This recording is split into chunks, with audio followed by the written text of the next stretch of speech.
오늘 설교 제목이 명분과 진리인데요.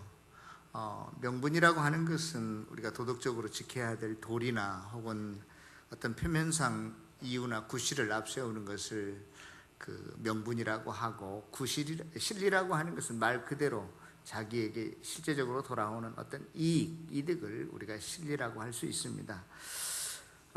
우리나라 남북관계 이렇게 보면 과거에 어떤 정부에서는 그 햇볕 정책이라고 그래가지고 그 북한에 많은 그 경제적 지원을 해준 때가 있었습니다.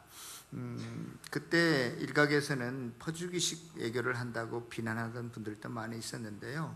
맞는 말이었던 것 같아요. 우리 남한 사람들도 우리들도 먹고 살기 힘든데 무슨 돈이 남아 돌아가서 북한까지 도와주느냐, 또 돈을 도와준다고 해서 북한 사람들에게, 인민들에게 좀 골고루 나누어주면 좋겠는데 그런 것 같지도 않고, 여전히 굶는 사람들이 많고 자기네들끼리 고급 당원들끼리나 먹고 나누어 쓰고 그러는 게 아닌가, 그런 우리 좀 의문들을 많이 가졌었는데요. 그래서 만약 우리가 헐벗고 굶주린 북한 동포들에 대해서 돕는다라고 하는 취지는 좋지만 우리가 얻은 것은 아무것도 없다. 뭐 여전히 뭐 조금만 뭐 해도 뭐 관계를 끊어버리고 문을 닫고 미사일을 발사하고 뭐 핵실험을 한다고 우리를 압박하고 위협하지 않느냐. 그래서 그 햇볕 정책은 무슨 명분은 있었을런지 모르지만 우리에게 아무런 이득이 없다. 그렇죠? 실리가 없다. 실리가 없었다. 이렇게 이제 평가하시는 분들도 계시는 것 같아요. 그런데 정반대로 우리가 북한 동포들을 돕기를 만약 우리가 중단했더라면 어떻게 됐을까? 당장에 우리가 돈이 지출되지 않으니까 우리들에게는 이익이 되겠죠. 그렇죠? 그러나 현실적으로는 남북한이 점점 더 소원해지고 멀어지고, 또 후세의 역사가들도 그 정권에 대해서 동포의 어려움에 대해서 모른 척하고 눈 감고 있었다라고 하는 것은 어떻게 보면 반민족주의적인 그러한 사람으로 비난을 받을 수도 있겠죠. 그리고 굶어가고 죽어가는 그 동포들을 구경만 하는 것, 도리가, 인간의 도리가 아니라고 생각합니다. 그리고 또 남북의 평화 통일이라는 그 언대한 꿈, 어떠한 그 명분도 이제 포기한 일이 되었을 것입니다.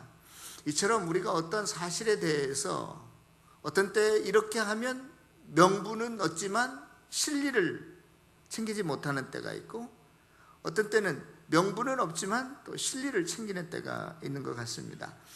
뭐 남북한의 이야기를 했으니까 한 가지 더 하죠. 지금 중단됐지만 그 금강산 구경하는 일이랄지, 또 우리가 북한에 들어가서 개성공단에 많은 공장들을 운영하고 있는데요.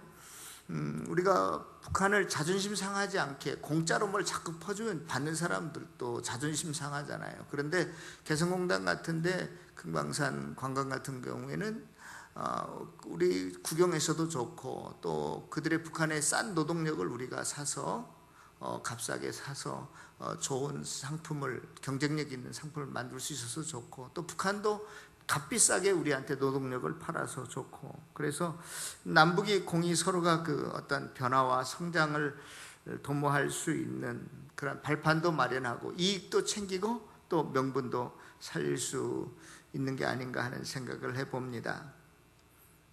아무튼 어떤 명분이나 우리가 인간 생활을 해나갈 때 어떤 실리 둘 중에 어느 것 하나를 택할 것이냐는 각자의 몫이라고 생각을 해봅니다.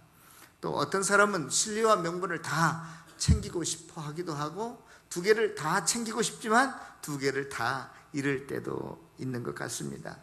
신앙생활에 있어서도 마찬가지로 명분과 실리가 나눠져 있지 않나 하는 생각을 해봅니다. 그리고 어떻게 보면 겉과 속이 다른 신앙생활을 할 수도 있는 게 우리가 아닌가 하는 생각도 해봅니다. 오늘 본문은 기드온의 후반기 인생을 지금 말하고 있는데요. 기드온의 전반부 인생은 우리가 잘 아는 것처럼 이스라엘 민족의 영웅이라고 할 수 있었던 사람이 누구냐? 바로 기드온이었어요. 요즘 우리나라 사람들이 가장 많이 본 영화가 명랑이라고 하는 그 영화인데요. 그 내용이 뭐냐면 임진왜란 때 이제 우리나라 수군이 계속 밀리게 되잖아요. 그래서 이순신 장군이 배 몇 척밖에 없었어요?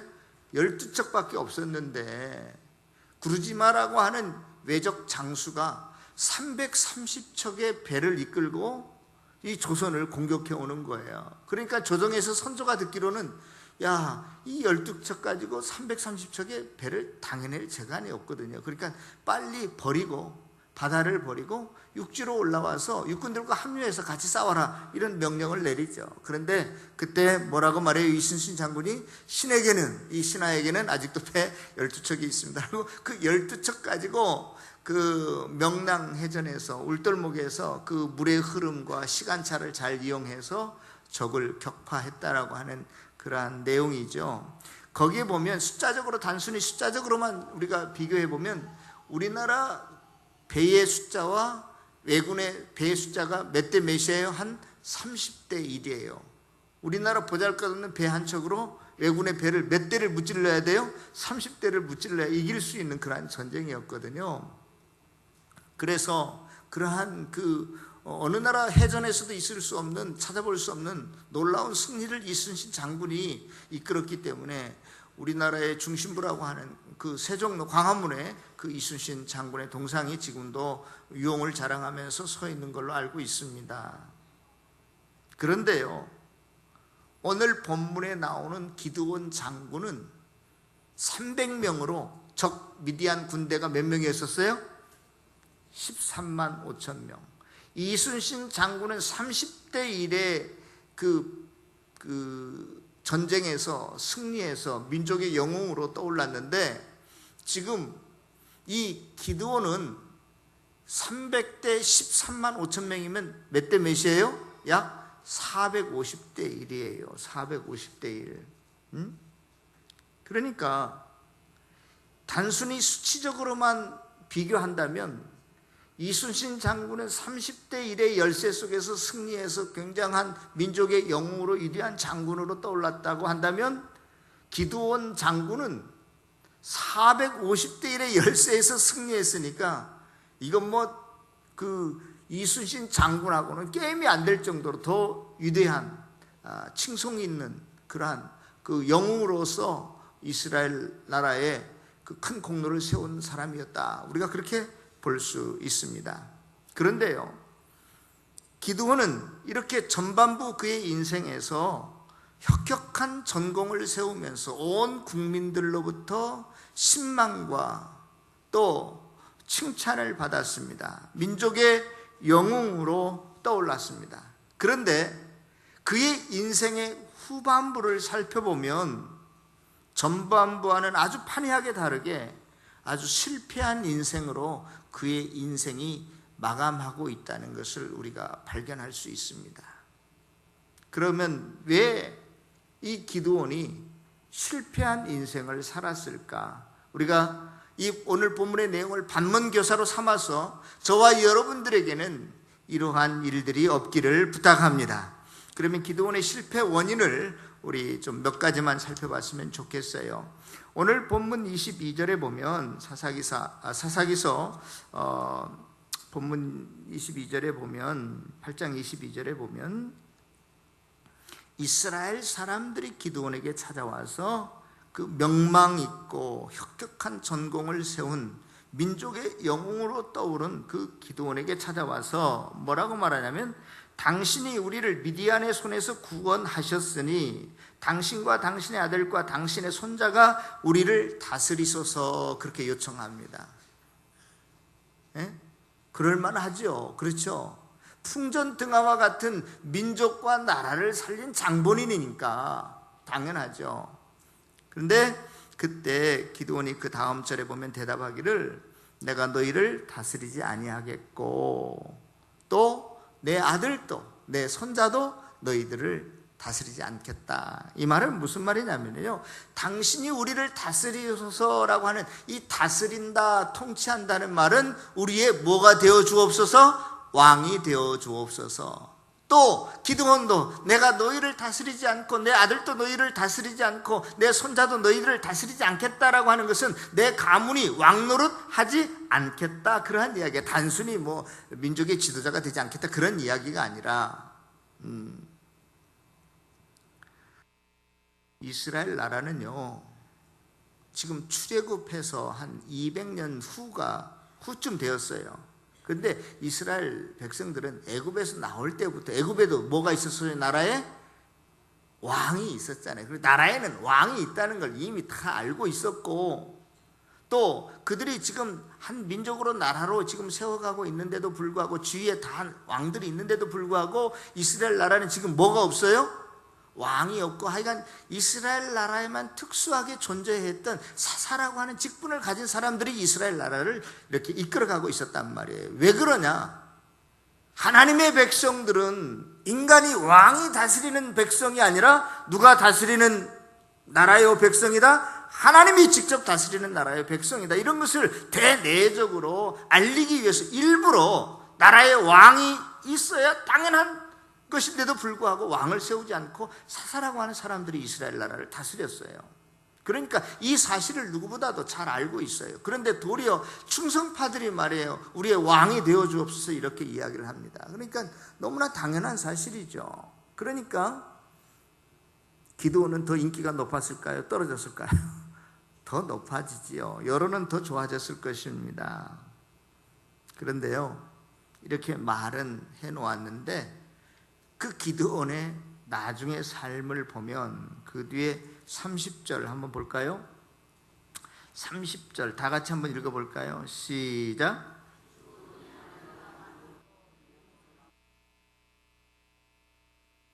뭐가 많았어요? 아들이 몇 명이요? 사람이 어떻게 아들만 70명 스트레이트로 납니까? 뭐도 또 날 수 있어요 그 사이에. 딸도 당연히 뭐 반반 낳았다고 그러면 아들 딸 합쳐서 몇 명이요? 대충 뭐 100명에서 한 140명 되겠지. 엄청난 숫자요. 예? 한 여자한테서 이렇게 100명 낳았을까? 어? 여기서 한 여자에서 100명 낳았다는 사람 못 봤어. 그래서 기드온에게는 뭐가 많았다? 근데 우리 지금 현대법을 가지고 있는 각 대부분의 나라들은 다 일부 일처제일 거예요. 뭐 특수한 나라가 있지만 지금도 중동 같은데 무슬림 국가들은요 부호들이 아내를 4명까지는 거느릴 수 있어요, 법적으로. 그러니까 우리나라하고 조금 다른 게 걔네들은 첫 번째 부인, 두 번째 부인, 세 번째 부인, 네 번째 부인 다 똑같아요, 권위와 그 책무가. 근데 또 첩은 조금 또 달라요. 지금도 중동의 부호들은요 제가 봤는데요, 한번 어느 서울의 호텔에 와서 제가 봤어요. 부인을 3명씩 데리고 다니더라고. 똑같은 권리예요. 동등해요. 그러한 부인이 꽤 많았던 것 같아요. 꽤 많았고. 그래서 그러한 여러 명의 본 부인에게서 난 아들들만 몇 명이라고요? 70명. 그리고 또 그 다음 절에 보니까 첩에게서 특별한 아들이 하나 낳았는데 아비멜렉이라고 하는 아들을 낳았다는 거예요. 자, 여러분, 저도 시골에서 자랄 때요, 좀 밥술이나 먹는 집안에 그 친구의 아버지들은 다 두 번째, 세 번째 마누라가 있었어요. 예? 우리나라에도 그랬다고. 그래도 내가 뭐 5명, 6명 있는 그런 사람은 못 봤어요. 무슨 말인지 알겠어요? 지금 이 기드온이 이렇게 남자 아들만 70명이나 둘 정도로 많은 아내를 거느렸다라고 하는 것은 실제적으로 이 주위의 왕의 삶을 살았다 이 말이에요. 자기가 실제적으로 왕이라고 하는 그 호칭은 받지 않았지만 실제적인 삶은 주변에 있는 왕들과 버금가게 많은 아내들을 거느리면서, 실제적으로 약소국가들은요, 주변에 있는 약소국가들은 왕이라고 해도 자식 70명 있는 왕이 없었거든요, 별로. 네?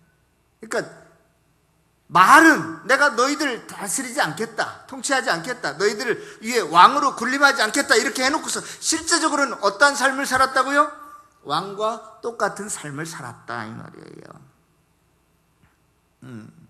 그리고요, 그 자식들도 보면은요, 그 이세를 기드온이 아주 굉장히 부린 것 같아요. 그러니까 실제적으로 왕이라는 소리는 듣지 않았지만 자식 70명들도 우리는 왕족이고 왕자다 이런 생각을 다 갖고 있었던 것 같아요. 나중에 그 아비멜렉이라고 하는 아들이 반역 쿠데타를 일으킬 때 자기 외갓집에 가서 이렇게 말합니다. 70명이 우리를 다스리는 게 낫겠느냐 아니면 내가 다스리는 게 낫겠느냐. 무슨 말이에요? 다 아들들도 호시탐탐 아버지만 죽으면 내가 그 다음 자리를 차지해야 되지, 내가 왕이 돼야 되지, 이런 꿈들을 다 가지고 있었어요. 그러니까 그 아들 중에 하나인 아비멜렉이 그렇게 말하는 거예요. 당연히 자기가 왕이 될 것처럼 아들들도 자식들도 그렇게 생각하고 있었어요. 여러분, 저와 여러분들의 삶 속에서도 혹시 이렇게 명분도 챙기고 실리도 챙기면서 신앙생활 하고 싶은 사람은 없습니까? 겉으로는 안 그런 척 하면서 실제로 내 마음은 온갖 욕심으로 들끓고 있는 사람은 안 계십니까? 그래서 기드온은 이제 점점 그의 인생을 파멸의 길로 걸어가게 되는 것입니다. 또 다른 그 기드온이 두 번째로 인생의 실패로 끝날 수밖에 없었던 이유를 한 가지 든다면 우리 다 같이 한번 읽어볼까요? 오늘 본문 24절 읽어보겠습니다. 시작.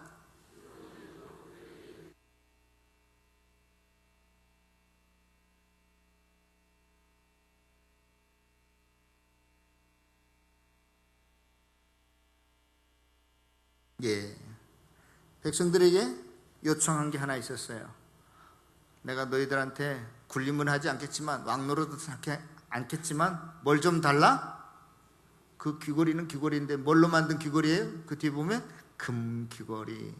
그래서 다 모아보니까 거기에 금 귀걸이가 26절에 보니까 금 1700세겔이요. 이게 있죠.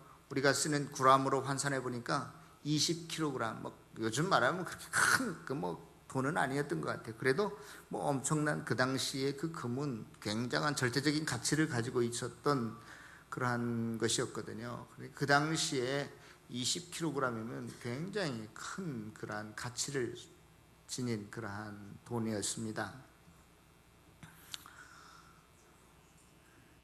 기드온이 일선에서 물러나면서 백성들에게 다시 말해서 물질을 요구하고 있습니다. 그렇죠? 예.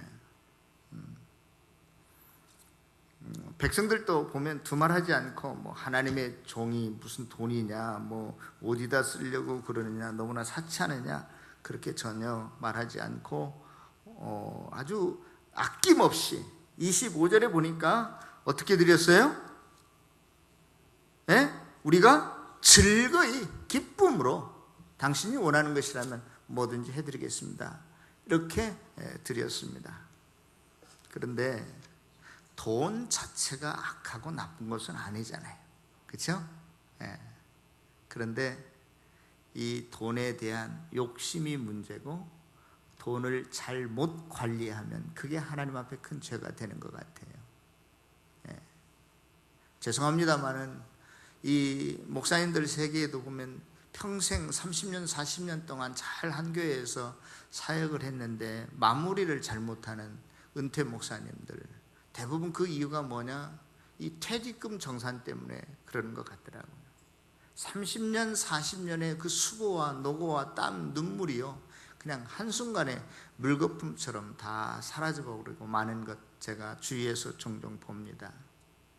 성직자들 뿐만이 아니라 성경 자체는 저와 여러분들에게 그것을 굉장히 경계하고 있는 것 같아요. 디모데후서 6장 10절에 보면 돈을 사랑함이 일만하게 뭐가 된다? 뿌리가 된다. 목사인 저에게 뿐만이 아니라 모든 성도들에게도 동일하게 지금 말씀하고 있는 것입니다. 돈 좋아하지 않는 사람 손들어 보세요. 돈 난 싫어 이런 사람. 애기들도 돈 좋아해. 예? 돈 싫은 사람 있어요? 다 좋아하잖아요. 그런데 이게 분에 넘치는 욕심으로 번지면 그 돈이 일만하게 뿌리가 된다. 돈에 찌든 사람들은요, 뭘 해도 이해타산을 먼저 따집니다. 이게 나한테 손해가 될까, 이익이 될까? 얼마나 손해인가, 얼마나 이익이 되는가? 항상 잔머리 굴리기에 바쁘죠. 예? 여러분들 친구끼리 같이 커피집에 가가지고 누가 내나 뭐 그때는 잔머리 굴려도 괜찮아요. 그런데 여러분들이 신앙생활에서 하나님 앞에 드리는 거에 있어서 주판 튀겨가지고 카운트해가지고 하나님 앞에 드리는 것은 아주 잘못된 거예요. 제가 액수를 말한 경우는 거의 없을 거예요. 헌금에 대한 이야기를 할 때마다. 중요한 것은 여러분들이 하나님 앞에 물질을 드릴 때 믿음으로 드리는 것이 가장 중요한 것입니다. 믿음이 없이 다른 사람이 10,000원짜리 헌금하니까 나도 따라서 하고, 누가 얼마 했으니까 나도 집사니까 얼마 하고, 이런 거는요, 하나님이 절대 받질 않아요. 여러분들이 아무리 많이 드렸어도 여러분들이 꼭 믿음으로 하나님 앞에 나아갈 수 있기를 바랍니다. 하나님 앞에서 뿐만이 아니에요. 우리가 이 세상을 살아갈 때도 마찬가지죠. 실은 믿음의 사람들인데 다른 사람들과의 관계에 있어서도 내가 먼저 음식값을, 커피값을 내면 내게 그만큼 손해인 거 알면서, 그러나 하나님이 채워주시겠지, 내가 형제를 사랑하는 마음으로 이것을 해야지라고 한다면 그 믿음의 삶이 되는 거예요. 하나님 보시기에 아름답고 합당한 삶이 되는 거예요. 돈 아깝지 않은 사람이 누가 있어요? 죄송합니다. 저희 어머님은 지금 90이 넘으셨는데도 제일 좋아하는 게 뭐예요? 돈인 것 같아요. 돈인 것 같아요.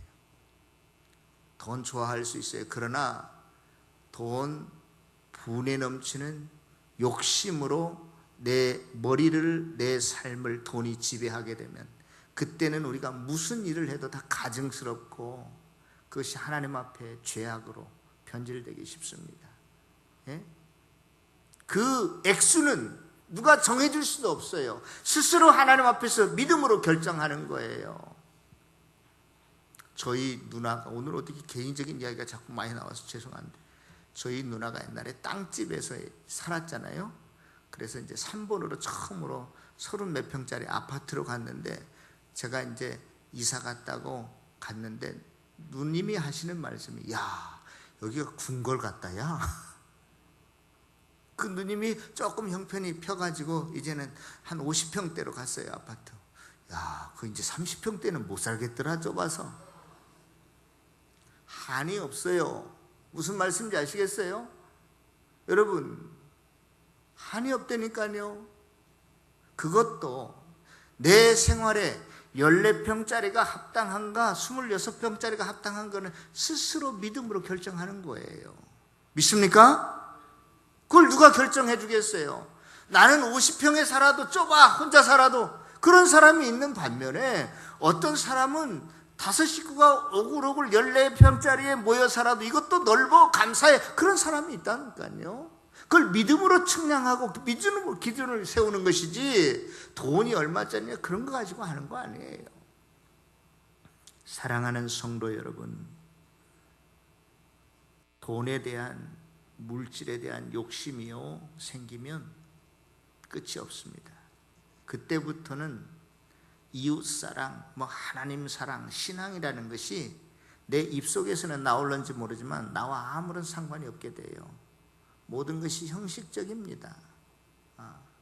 그러므로 저와 여러분들 항상 돈 사용하는 것, 여러분들이 다시 한번 기도하고 또 기도하고, 내가 정말로 믿음으로 행하는 것이냐 아니면 체면치레하는 것이냐, 여러분들이 그 앞에서 정직하게 행할 수 있는 저와 여러분들이 다 되어지시기를 부탁합니다. 마지막으로 한 가지, 이제 기드온이 그 금을 가져다가 27절에 보면 한번 읽어볼까요? 무엇을 만들었는가? 시작.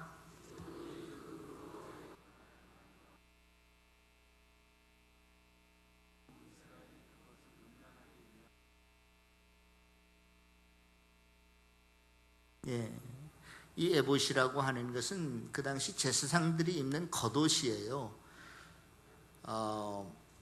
그 제사장들의 옷은 이렇게 통짜로 된 임신복 같은 그러한 옷에다가 또 겉에다가 앞치마처럼 이렇게 우리 주방에 가면 우리 권사님들 뭐 입잖아요. 그것처럼 이렇게 걸치는 것을 에봇이라고 하고, 이 앞치마 요 앞에는 12지파를 상징하는 12보석을 담아놓고 둠빔과 우림이라는 것이 있어서 어떤 것을 이 사실을 놓고 이것이 하나님의 뜻인가 아닌가를 물을 때 둠빔과 우림의 S와 하나님 뜻이 노라고 밝혀지는 때 사용하는 하나의 겉옷입니다.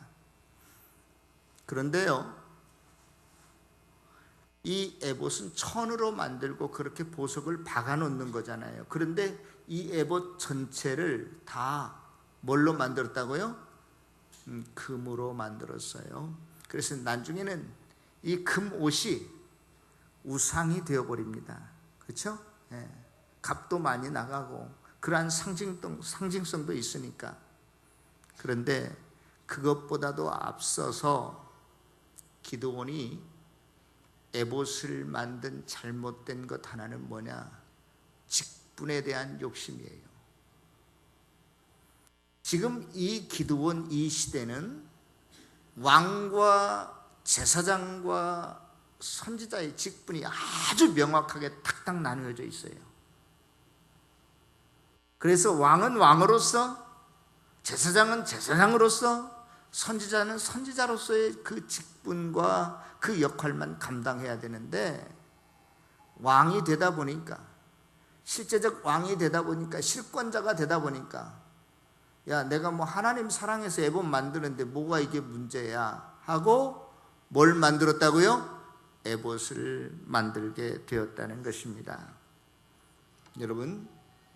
여러분들이 하나님을 사랑하고 하나님 앞에 충성을 다하는 것은 좋지만, 직분에 대한 욕심이나 하나님이 정해놓은 것이 있는데도 그것을 자기 마음이나 자기 생각이나 자기 뜻대로 바꿔버리면 하나님께서 그것을 굉장히 중하게 책임을 물으십니다. 이것은 에봇을 만드는 것은 기드온이 하나님을 굉장히 사랑했구나 하고 그냥 넘길 일이 아니에요. 이것은 하나님께 대한 오만불손한 행동이요, 또 뭐예요? 이것은 불순종의 행위였습니다. 단순히 도덕적이고 윤리적인 문제가 아니에요. 이스라엘 역사에 보면은요, 유대 나라의 10번째 임금이 우시야 왕이라고 있었는데, 그 우시야 왕은요, 여러 왕들 중에서도 굉장히 착한 선한 왕으로 성경은 말하고 있어요. 그리고 하나님의 도우심으로 그래서 그 왕권이 굉장히 공고히 서간 그런 왕이었거든요. 개혁도 많이 하고 성경적인 개혁도 많이 하고. 그때 성경에 보면 우시야 왕이 여러 가지 많은 치적이 나오는데, 역대하 26장에 보면 블레셋 아라비아 사람들도 다 치고 암몬 사람들이 스스로 찾아와서 우시야 왕에게 조공도 바치고 강성하여 애굽의 변방까지 그의 이름이 미치니라, 그렇게 기록되어 있어요. 그래서 이 우시야 왕이 스스로 굉장히 우쭐해집니다. 그리고 이제는 내가 할 일이 하나 더 남았는데 뭐냐? 성소에 들어가서 내가 하나님 앞에 직접 분향하리라. 그렇게 하고 성소에 들어가서 분향하게 됩니다. 성소에 들어갈 수 있는 사람은 누구만 들어갈 수 있어요? 제사장들만. 그런데 왕이 실제적인 실권이 있으니까 내가 직접 하나님 앞에 기도하면 되지, 뭐 이런 식이었어요. 그래 분향하러 들어가는데 거기에 아샤라라고 하는 용감한 제사장이요, 다른 80명의 제사장들과 함께 떼거지로 몰려 들어가서 뭐라고 말하냐면, 당신이 이러면 안 됩니다. 그때 우시야 왕이 그 제사장들의 제지하는 소리를 듣고 화를 내요.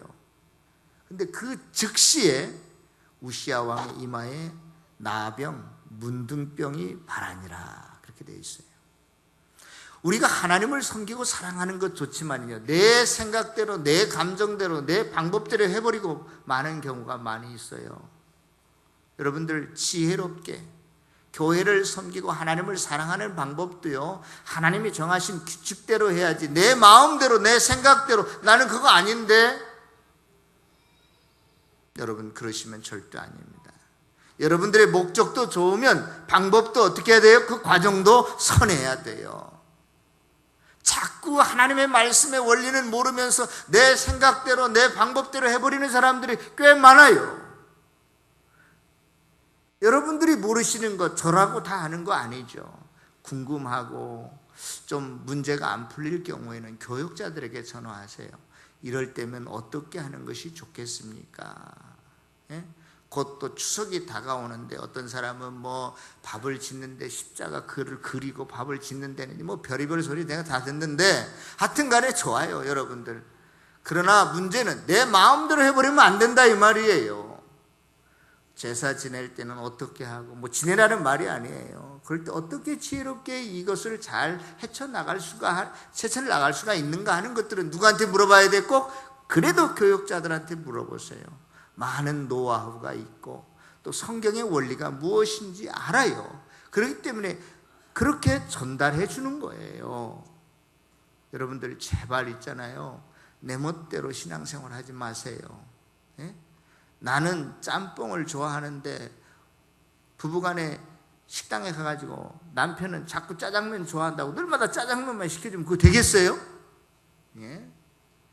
내가 좋아하는 것보다도 상대방이 좋아하는 걸 시켜야죠. 내 뜻대로 신앙생활하는 게 아니라, 인간은 뭐예요? 누구의 뜻대로? 하나님의 뜻대로, 하나님이 좋아하시는 걸 해야 되죠. 왜 해놓고서 지 마음대로 해놓고서 하나님이 좋아하시겠지, 천만에 그거 빨리 가져가라, 거두어라 하는 때가 한두 번이 아니에요. 너 생각 잘못됐단 말이지, 너 하는 행동이 잘못됐어. 그럴 때가 하나님은 얼마나 많은지 모릅니다. 제발 내 식대로, 내 뜻대로 신앙생활하지 않기를 바랍니다. 하나님의 말씀에 정도가 있어요. 여러분들 세상에 대한 것도 마찬가지입니다. 이 세상 문화와 이 세상 경제, 사회에 대해서 성경은 뭐라고 말하는지 여러분들이 잘 알고 그대로 행하는 것이 그리스도인의 삶이죠. 예?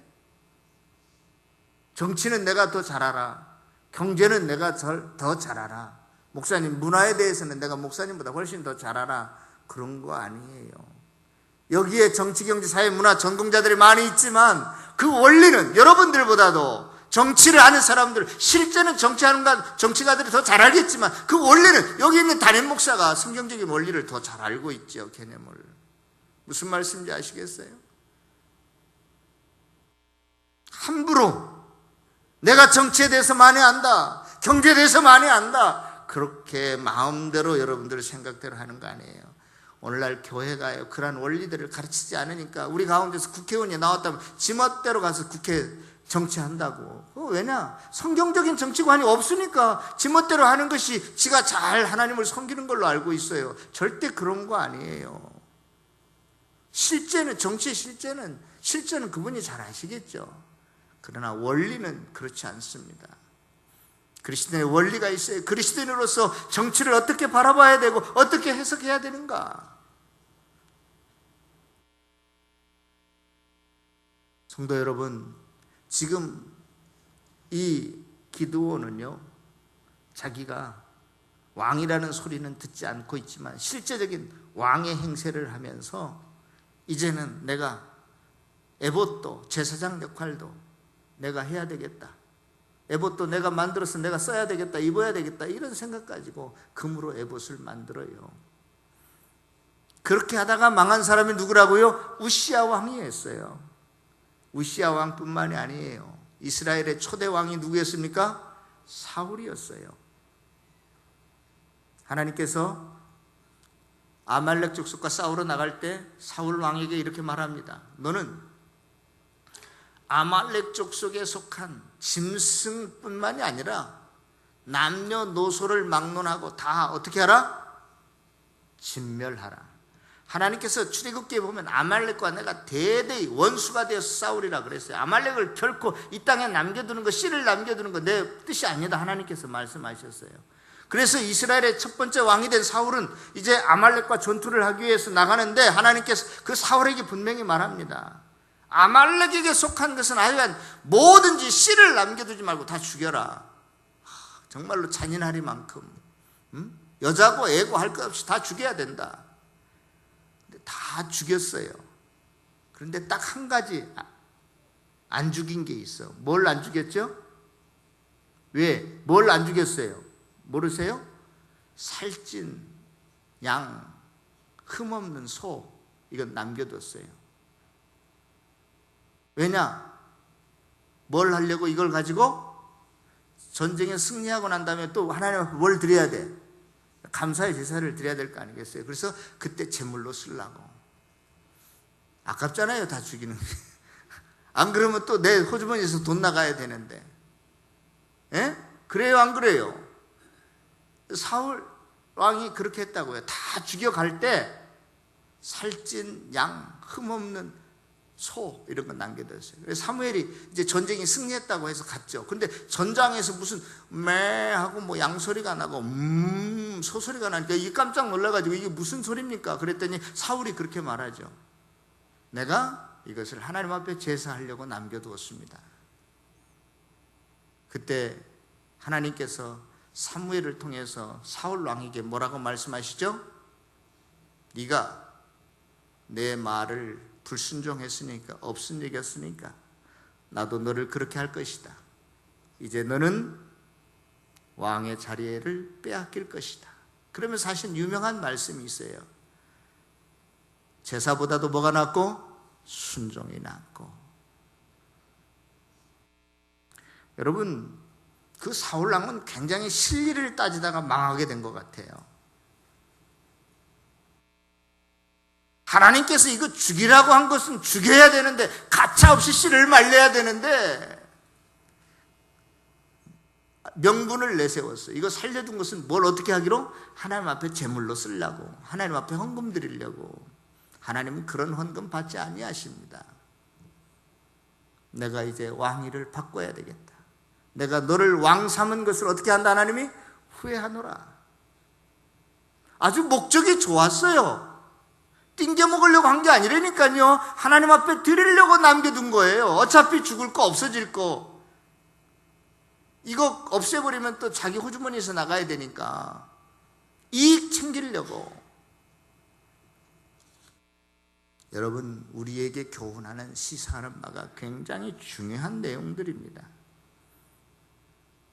왕이 여호와의 말씀을 버렸으므로 여호와께서도 왕을 버려 왕이 되지 못하게 하였나이다.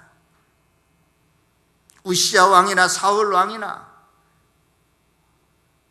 어떠한 명분, 어떠한 실이익을 추구하기 위해서 그들은 온 삶을 투쟁하면서 산 것 같아요. 결국 이들은 기드온도 마찬가지로 명분과 실리를 다 잊어버리고 맙니다. 그래서 이스라엘 백성들이 그러한 민족의 영웅, 나라의 영웅에 대해서 당연히 후대해야 되는데 35절 우리 다 같이 한번 읽어보겠습니다. 35절 시작. 또 여룹바알이라 하는 기드온이 이스라엘에 베푼 모든 은혜를 따라 그의 집을 후대하지도 아니하였더라. 기드온의 가문을 우습게 여긴 거예요. 예? 실리와 명분을 어떻게 했어요? 다 잃어버리고 말았어요. 사랑하는 성도 여러분, 여기를 보세요. 저와 여러분들도 겉으로는 어떤 명분을 내세우고 또 속으로는 어떤 흑심, 실리를 추구하는 사람들이 아니에요. 똑같아요. 저희도, 여러분들도 똑같을 거예요. 그러나 우리가 어떻게 하면 이것을 이길 수 있는가? 우리는 실리고 명분이고 다 그것을 십자가 앞으로 가지고 갈 때만이 거기에서 해방될 줄로 믿습니다. 저와 여러분들도 육신의 옷을 입고 이 땅을 밟고 살아가는 한 어쩔 수 없어요. 그러한 유혹들, 욕심들 끊임없이 생깁니다. 우리는 그럴 때마다 그 모든 우리의 명분과 우리의 실리를 십자가에 못 박아버리고 정과 육을 십자가에 못 박아버리고 주님 앞에서 새롭게 서는 것이에요. 거기에서 그래야만 해방될 수 있어요. 우리가 하나님의 뜻을 이룰 수가 있어요. 하나님 앞에 영광 돌리는 삶을 살게 될 줄로 믿습니다. 내 명분 찾으려고 하고 자꾸 실리 따지려고 하면 우리는 신앙생활 실패할 수밖에 없어요. 저와 여러분들이 십자가로 하나님과 그의 보좌 앞에 앉으신 어린 양으로 승리해 갈 수 있는 저와 여러분들이 다 되어지시기를 주님의 이름으로 축복합니다. 기도하겠습니다.